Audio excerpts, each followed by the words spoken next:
Welcome back to another episode of Owning the Weight podcast. I'm your host, Jillian Tedesco. Joining me today is my co-host, Abby Lamb. And we have another guest here today. It's actually our podcast editor, Murph. What's up? At the Daily Murph is his Instagram handle if y'all want to check him out.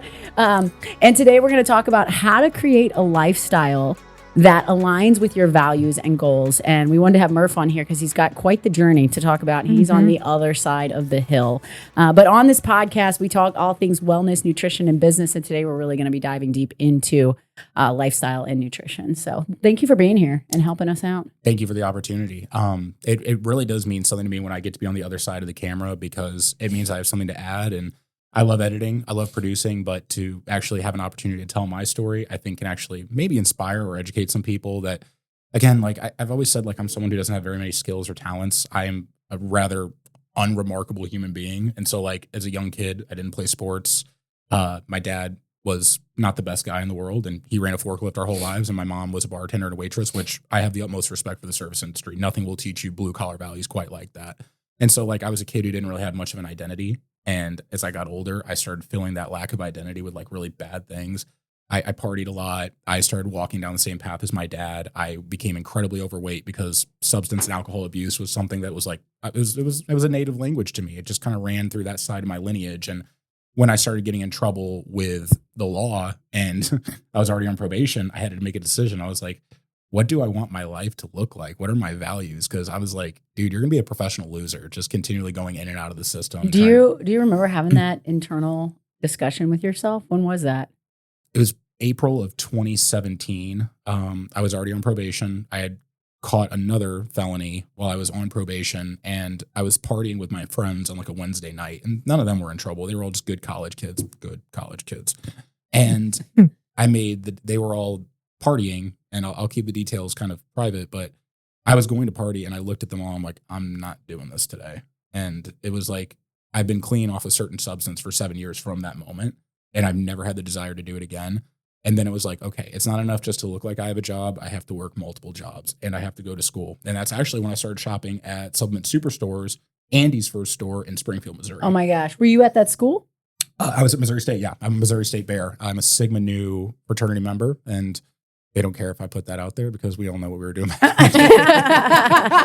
But it's like, if you don't own up to the problem that you have, you can't get on the other side of it. Like, it's kind of like addiction. Like, the first thing is admitting that there's a problem. Oh my gosh. It's creating a plan to get over it. I love it. And it's like owning the weight. It's like my whole message is about kind of just me taking ownership. I had to own the weight too, because like I'm 5'8" and I was 225 pounds, and like it wasn't muscle, and I didn't know what I was doing. And when I made the decision, like, okay, I can still have fun, just don't get in trouble. It was, you can go out to drink once a week, even though I really shouldn't have been. I was just like, as far as a standard that I can hit, I can do this. You need to start learning how to eat. You need to stop being scared to get your fat ass in the gym, And I don't talk to everyone like that, but I talk to myself like that.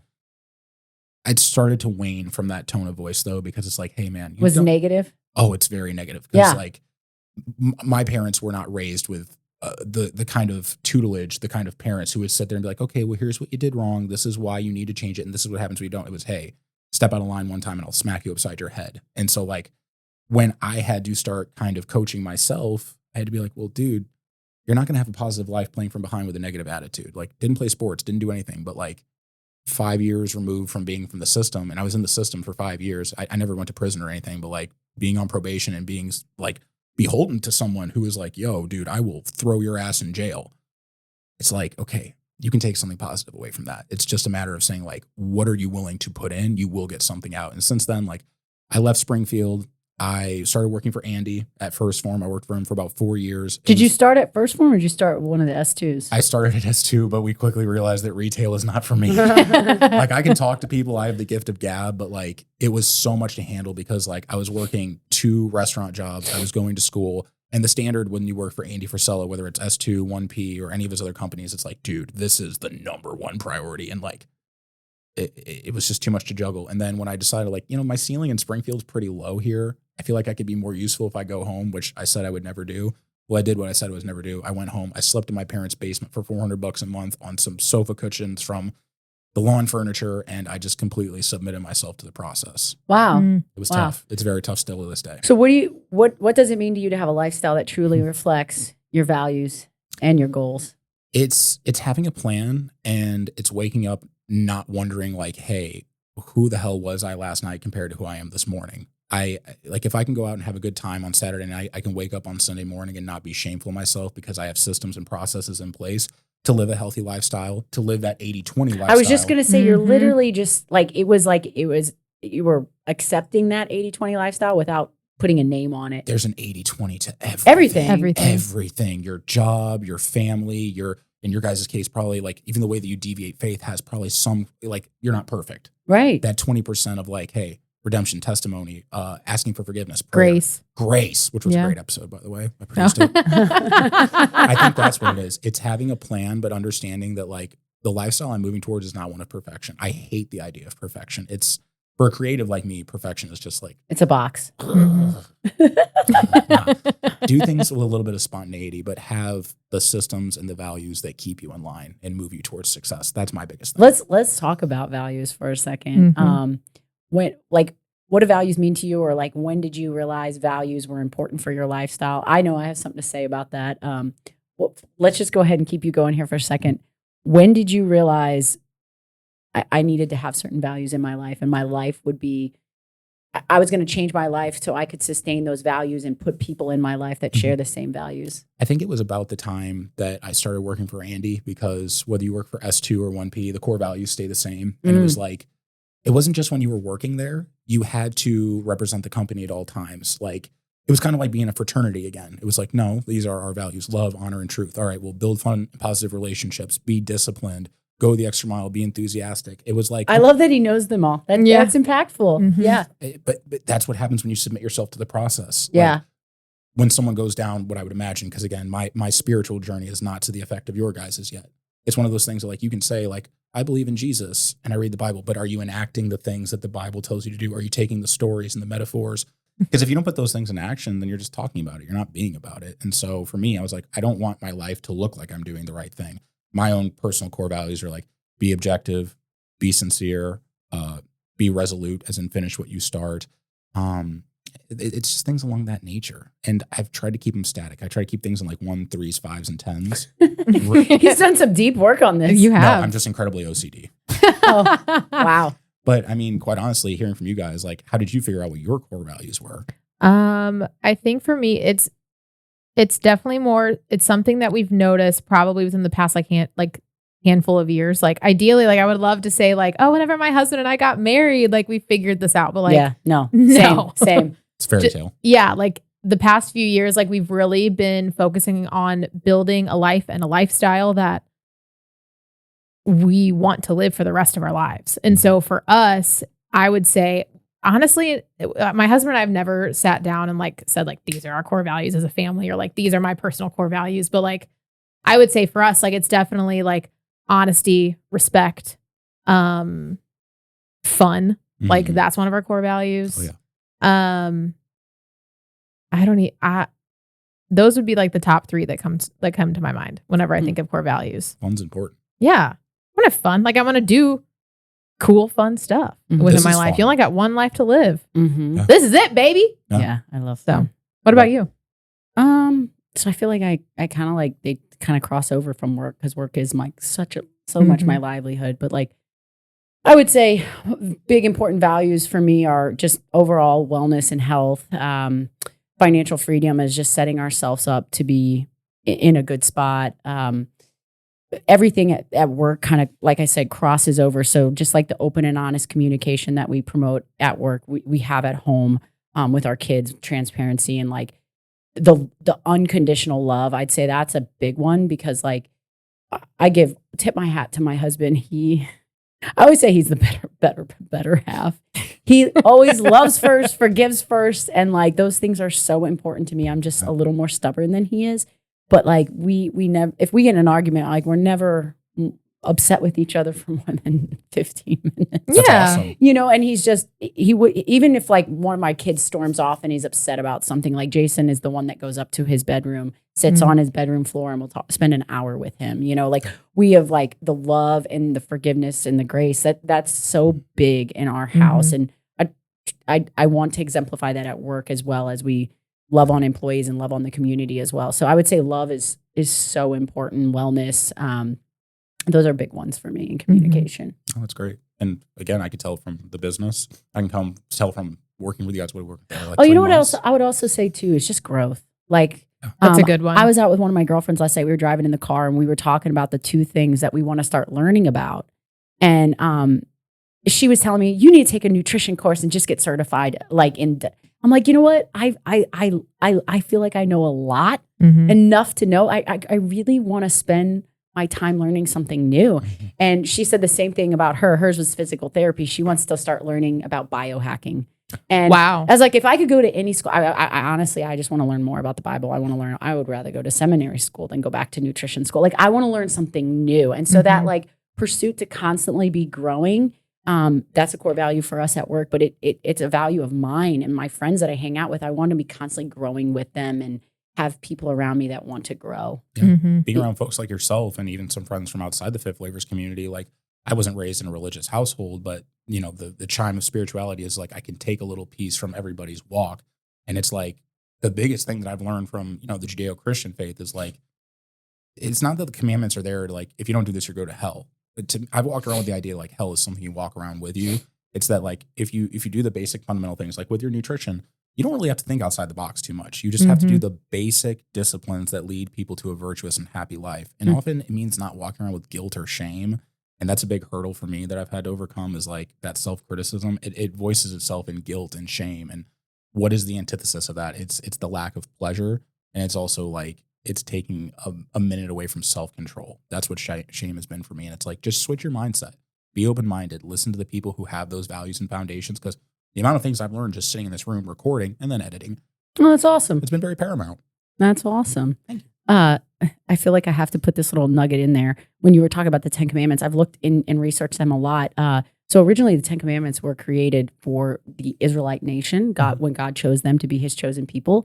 And he put them there to separate them from the other nations that were in the world at the time who were sacrificing children, having orgies to worship their gods. Like he wanted them to be a different people set apart. So he put that law there to protect them. And if they were to live that law, they most likely would live a prosperous life, like you said. Yeah. And so like those are just great guidelines God put there to guide us in how to live a different life. Because I mean, you think about them all, like the one we think doesn't mean much now is like, you should have no other gods before me. Back then, there were so many different gods, you know, and there are today. And like, I'd even go as far as saying like, anything that you think of and you desire and you spend all your time thinking about is your God. I would say in today's world, money. Yeah. Like that's a big one right now. Like so many people idle money as opposed to. It's also too culture and what's being perceived and stuff. Yeah. It's the cool thing. Yeah. You know? I think the biggest thing even about relating it back to like the idea of God is like, if, again, and I have to ask your guys' experience because I'm not a practicing anything, but it's like, that's a feeling you have to have within yourself, knowing you've done the right thing and you have like beckoned to the call of doing the right thing. No matter how much money you have, no matter what designer brand it is, no matter what foreign car you drive, that is never going to rectify the things you don't like about yourself or the work that needs to be done. Totally. That's a big thing because, I mean, back when I was doing the wrong thing. Money makes life easier and it can cover some things up, but a lot of times we just need to deal with reality. My whole faith journey has all been about submission. It's just laying it down before the cross and realizing like I wouldn't be here, have the opportunity, or he's given me the wisdom to lead my life the way I have because he's taught me through his word. Like, and so that it's why it is so valuable to me because I've changed. I've watched myself change over the past 15 years by trying to live my life more according to like how he sets the example. And so I've seen change in myself. There's been a lot of changes probably in the last 5 years that I've really noticed I've changed the most. Yeah. Money makes you more of what you are. If you're money, a greedy, selfish, vain person, then you're going to continue to be a just higher earning, greedy, vain, selfish person. But if you're giving and you're selfless and you're someone who sees the ability to do good, you're probably going to live a much better life. A little bit of freedom there too. It's not the need of always being like in control. It's one of the things Sal told us a lot during company meetings. He goes, money's just going to make you more of what you are. If you're good with money, cool. But like, make sure that freedom, you're using it for the right thing. I read the proverb of the day today, and it kind of touched on that. What was it? Was it in it what today's? I don't have the my 13th. So was it in Proverbs 13? Yes. Do you ever read the Proverbs? You would love Proverbs. So like, you guys know Matt Joe. Yeah. That's like the bulk of where I get like my word. If I love it through Matt. Is Matt and Mark. Like I have so many friends because again in St. Louis we have such a big Catholic community and they're from New York, but like it's something I've always been exposed to and I've taken little pieces away. I do need to spend some more time like actually breaking them down and learning them. Actually, my friend Josh, shout out to you if you watch this, you should watch it. He invited me to his Bible study. He goes, bro, you don't have to be like religious to come learn about the Bible. No, yeah. That's actually really cool that he said that. There's like a couple different parts in this proverb that kind of touch on like money. Like a good person leaves an inheritance for their children's children, but a sinner's wealth is stored up for the righteous. So like there was that. And then where was the other one? I've been sending the proverb of the day to my sister-in-laws. Nice. So I read it to them on Snapchat every morning. And then, so the Proverbs are, they were written by one of the Israelite kings. It was King David's son Solomon, known to be the wisest man that ever lived. He was very, very, very, very wealthy when he was king over Israel. And in the Bible, remember when we were talking about all his wealth? There's like a whole book, like the first whole book of what was it, First Kings is just like the wealth of Solomon and how many like chariots and gold and all this stuff he had. Anyways, when he prayed to God because he became king at a very young age, I think he was like in his early 20s, he prayed to God for wisdom to lead God's people. And God was very pleased that he granted him that prayer. He answered his prayer, but he also gave him prosperity and wealth because he didn't ask for it. And so he writes Proverbs. And when you read Proverbs, there's just so much wisdom in there. And it basically tells you like, this is how things happen in life. So if you can live these ways, it's like protection in a sense. It's forewarning. So Proverbs is a really great place to go if you're just looking for wisdom. Wisdom is wealth. Wisdom is wealth. Yes, Well said. It actually says wisdom is gold. Yeah, she's the finest, more finer than any gold you could ever buy. Yeah. So how do you guys feel like how do you keep your everyday life in sync with your long-term goals without getting overwhelmed? Well, for me, I get overwhelmed if I try to do it all in a day. That's why I look at my week. I have a week schedule. I've got it color coordinated for fitness, for Jillian time. My me time is purple on my calendar. My kid time is yellow. My fitness time is green. My Fit Flavors time is blue. Jason's travel is red. So I see a balance of my week. I can quickly gauge what my week looks like and where I'm diverse. I have networking on there. I have content creation on there. And so if I see enough balance of the colors, that you're good. That's quick definition to me that I'm executing this week with success. And not every week's perfect, but pretty much week over week I've gained momentum, and that changed my life. I started color coordinating my calendar back when the business really took off and was a lot to manage. And I was like, how am I going to keep all this stuff organized? So I started color coordinating. I can be really honest and say that I still greatly struggle with this. But for me, it's an internal question and sometimes an external question because I'm the king of talking to himself out loud. I'm thinking out loud every day and people think I'm crazy. But to me, it's always a question of what do I want now versus what I want most. Sure, I'd love to go to the beach for 4 hours now that I live in Florida. Not going to happen. I got work to do. Yeah, I would love to go to bed at a time that's appropriate. Sorry, projects got to get done. And I'm the one who has to get them done. And it's one of those things that it's just like, I go back to like Andy's idea of sacrifices and investments and also creating a system because you have a system. I have a system now. Color coordinating your calendar works. Yeah.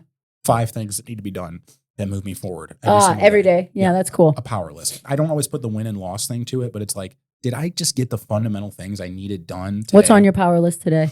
Today, I need to edit. I definitely need to edit. That's going to be up there. And I need to dedicate some time more back to personal development. I've been slacking. Just on your own? Yes. Reading, taking the time to meditate or even prayer. It's like, hey, what do I need to put at the forefront of my mind? Stretching and mobility, because it's one of those things that underrates. But I flew in yesterday, spent a lot of time in cars. Will you catch a workout today somewhere here in St. Louis? Yeah, I just need to figure out where and when. So can't you just tack the mobility onto the front of that for 20 minutes? No, I definitely can. It's just making the time to give it its own due. Oh, which oftentimes I've been like, okay, for 10 minutes, but I have a very specific routine that was written by my good friend, Dr. Brett Lux. We love you.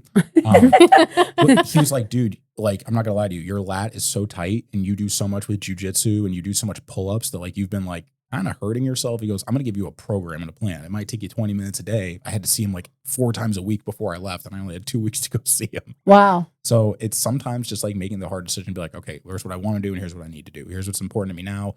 Long term, what's really important to me. And I'm not perfect. I still have a lot of work to do on that, but it is self-awareness that allows me to say like, I could still get better. So that I think you only listed 4 things. What's the other thing on your power list today?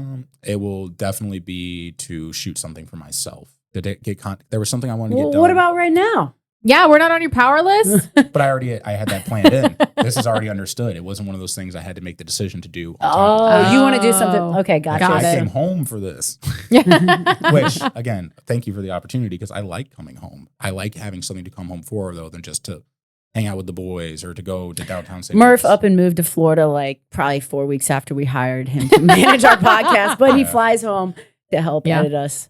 We're very grateful for Murph. Well, I'm grateful for you. But You mentioned self-awareness. So why do you think that self-awareness is so crucial for aligning your lifestyle with your values? Because if you ain't got it, you ain't got it. Like some people think, know where you are. I was out with my girlfriend the other night, and she literally said, "I know what I know, and I don't know what I don't know, and I'm confident with that." Meaning, like I know when to ask for help, and I was like, "That's I love that. That's badass." it is. Kind of like how we said earlier, especially when they go through like recovery, the first thing to like get over a problem or to make a movement is to like sacrifice your ego. And the best way to sacrifice your ego is to be self-aware. It is. I feel like the people that struggle with that, who really continue to struggle, you have to make a conscious effort that you're gonna submit, and that you have, I don't want to say you have a problem, but you have an ego. Everybody has an ego, and it just attacks other people differently. And as soon as you let that ego down and you let that vulnerability come in, that is superpower, because that's when you yourself will make huge strides forward. You think you're all good. You don't think you have room for improvement. You think you're an expert in something. You don't know shit. You're not as good as you think you are. What did you say? You had an acronym for ego once. Oh, edging out God. Yeah, that's what it was. Yeah. Edging out God. Because like when God comes in, we talked about that. Edging God out. What did I say? I can't spell. We all know that. It's such a long word, EGO. Edging God out. Ego. What did I say? Edging out God. EOG. I was like, yeah, that's it. But that's the truth, though, is that like if you are going to make progress, you have to admit that you're not as good as you think you are. It was one of the things that when I left my job at First Form, for like 2 months, I was kind of on the struggle bus. And don't get me wrong, I still struggle. Like there's always, you talked about like the struggles in the early stages of this business that probably taught you a lot of really valuable lessons. Well, I got brought back into 1P like 2 months after I left. And so in my brain, my ego, I'm like, oh, dude, I must be way better. I must be way further ahead than I think I am. Then it's like, I go back out on my own and it's like a lot harder than I thought it was. Oh, wait, no, it's just I need to get better. And it's like, don't sit there and pat yourself on the back. Like, don't believe the hype. Don't boost yourself up like that. Like, give yourself credit where it's due, but to be like, I don't know what I don't know. And I know very, very little. So that self-awareness, which is a big hurdle for a lot of people, use it. Yeah. Also too, like with growth, like financial growth, or like for you, it's maybe managing more clients or creating more content for bigger clients. Like every time you do more and you start to grow, you're getting pulled with the growth of your business. But yet then you look back and you're like, well, shoot, have I actually developed, or do I need to catch up? I remember when we first started Fit Flavors, I had 3 years that was just like pedal to the metal. I went from cooking in my house to having 3 businesses. We're a multi-million-dollar business, 45 employees, 3 locations. And I was like, holy shit. I don't know what the fuck I'm doing. It was very scary. How did I get here? It happened so fast. I was busy raising babies. I had a 1 and a 2-year-old at the time. I'm sorry, I had a 1-year-old and a newborn at the time. And so it was like, it was a big wake up call. And it took me 3 years to catch up. And that's kind of when I was telling you, like, somebody wanted to put on my business card CEO. And I was like, no, just put founder and owner. Like I didn't even correlate myself as a CEO then, because I mentally knew I wasn't there. I wasn't running the business like a CEO should, and so that growth that is required takes time, and you got to have self-awareness that you are you got pushed somewhere, maybe by some opportunity, maybe in the right place at the right time, time's ticking away. And then you look back and you're like, oh my gosh, I'm out ahead of my skis. Yeah. I need to spend some time, self-awareness, reflect, and do the work to catch up to where you are. At some point, it's going to come tumbling down. Without self-awareness, you don't have any like self-accountability. Yeah. Like that's such a big piece of having accountability for yourself. Like if you want to grow, you need that. I've been very fortunate with Jason. He's a little bit older than I am. He's very forward and direct with me. He's really helped me understand when I'm doing well and when I'm not. And times when he said you're doing well and I've maybe felt like I'm not, you don't give yourself enough credit. And other times he's like, dude, you're out ahead of your skis. And so like it's been nice to have somebody there that I respect that will tell it to me how it is. You know? Yeah. Would you say Ray's like that with you? Very much so.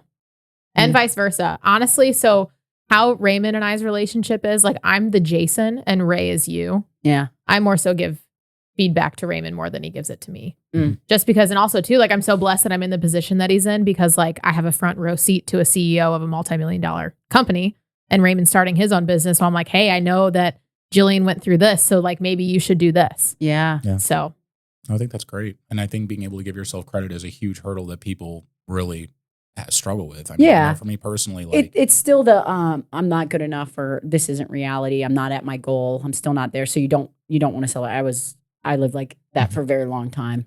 So considering the journey that you've had so far with Fit Flavors, and of course you being front row seat to that, what are some of the hurdles that you think like other people really struggle with, like some common hurdles that like others struggle with? Other people struggle with in general? Yeah, like from your experience. I haven't seen Jillian struggle with this, but I would just say ego. Like I feel like that's a hurdle that I would say imposter syndrome. Yeah. That's a good one. But that's reality. I mean, I've suffered with that. Have you suffered with that? Every day of my life. Like the fact that I even get to the opportunity to come back here, I'm like, I'm not worthy of this shit. Real talk. It's not letting my emotions tell the story. And that's a big thing because emotional control is something that I'm learning every single day. And I think a big piece of that has been surrounding myself with people, not being so isolated, because there are often times where I'm like, oh, dude, well, because I have to work, like I can't have any social time. Then I'm left there with my emotions. Right. And I don't always do a good job of compartmentalizing them. And so like I'll beat myself up, I'll go to the worst case scenario. And then like I get on the other side of it, like you mentioned at the beginning of the episode, and it's like, that wasn't so bad. I sat there with a buddy of mine who, I mean, he's been in business since I started high school. He's a few years my senior, and he's been on Andy's podcast. He runs a really big like political commentary channel. And like we were comparing our first few years in business. I was like, dude, what'd you do your first year in business? He goes, 14K. How old are you? He was like 18. He goes, what about you? I'm like, oh, I mean, I was 31 and I did 55. He goes, what are you like worried about? Like you paid all your bills? Yeah. You owe like a fat back tax to the government? No, not that I know of. And he goes, are you eating? Yeah. You moved to Florida? He's like, yeah. And you've still got your shit to take care of in St. Louis? I'm like, yeah. He goes, give yourself some credit if you don't mind. And like it was a really cool thing because it's like it is nice to hear it from somebody who's more successful than you to tell you you're doing a good job. Even with Andy, he goes, dude, my first 10 years in business, cumulatively, I did less than $60,000. He goes, what? And it's not about the money. It's just about like the story you're telling yourself in your head. The story you're telling yourself. It depends on what kind of genre you're into. Yeah, a horror story. The business, even though the business was growing for us, like in size, we weren't necessarily growing in profitability. Like we just would open another store, but we were less profitable. So there was many years I was very unprofitable with Fit Flavors getting started because running a manufacturing business and a retail business and then managing employees, like it was just a lot of overhead and I hadn't figured out the equation. And it took a long time. And in that waiting period of when is this going to bear fruit, you really start to question yourself. You really start to question your business. Why the fuck am I doing this? Yeah. And it's, I heard something really cool the other day. It was talking about like the times when I was on my knees praying to God, why would you bring me here?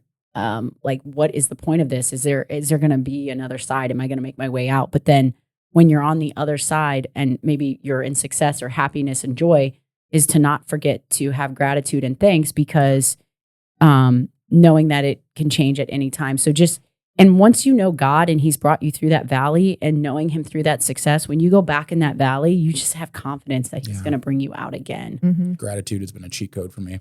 A cheat code? Because like I sit there and I think about all the things that go wrong. And it's like, I've spent so much of like my professional life since getting out of like the other life coaching people. Like I help people build their brand on social media. I was helping salespeople sell firstborn products and build their brand through fitness. And it's like, I worry about all these little things. How's my credit score? Well, what's my debt to income ratio? Well, how are my tenants doing in my house? And it's like, why don't you just like look at the base of like, dude, you have so many great opportunities and just like take a second and be like, thank you.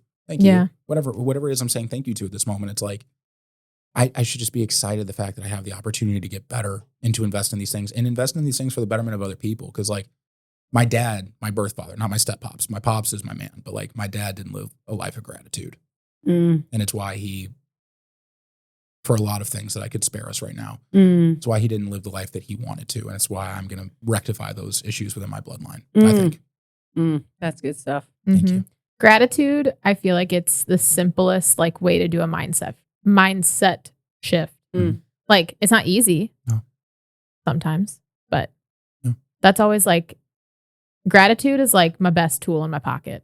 Like anytime I find myself like stressed or anxiety filled or anything, like I'm always like, it's just like my seeking instant gratification. Yeah, that's a big thing for sure. Gratitude. I'm gonna give a little shout out to my trainer, Jeff Lavecchio. Woot woot. Shout out, Jeff. If you guys follow him, he's fucking riot. What up, meathead?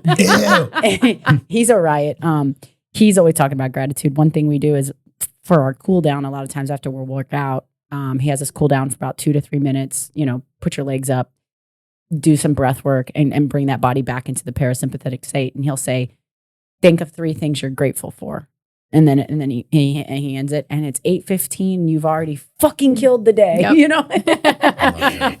So he just like send you on your way in like a very positive way. But like, what a great way to start, So just like, how can I just take that 3 minutes into other areas of my life? Like maybe before I get out of my car or when I go to bed at night. Remember that Tiesto song we were listening to earlier? Yeah. Yeah, he was standing right next to me during that live set. So Jeff, love you, buddy. Excited to see you be a dad.